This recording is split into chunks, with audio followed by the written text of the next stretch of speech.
the potential of technology in enhancing the justice system.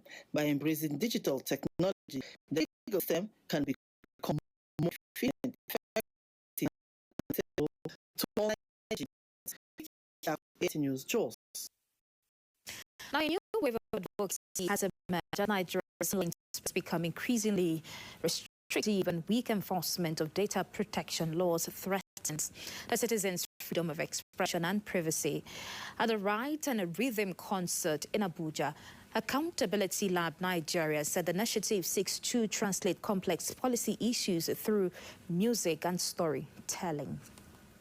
The third will be around what we have seen around freedom of speech. I mean, regulation is very key, and how people communicate is more important and translates their feelings. But again, the rights for which citizens have around freedom of expression also means that political criticism should not be translated to something that your rights, your freedom is not guaranteed after you speak out. So we are saying that digital platforms is a platform where people with disabilities, young people, creatives, we call them unlikely networks at Accountability Lab. These are the platforms people use to express themselves on a daily basis, on the same platforms they use for businesses. What you say or what you do on those platforms should not be automatically translated into criticism because the government or the security or law enforcement agencies don't like it or prefer it. So once guaranteed on digital platform.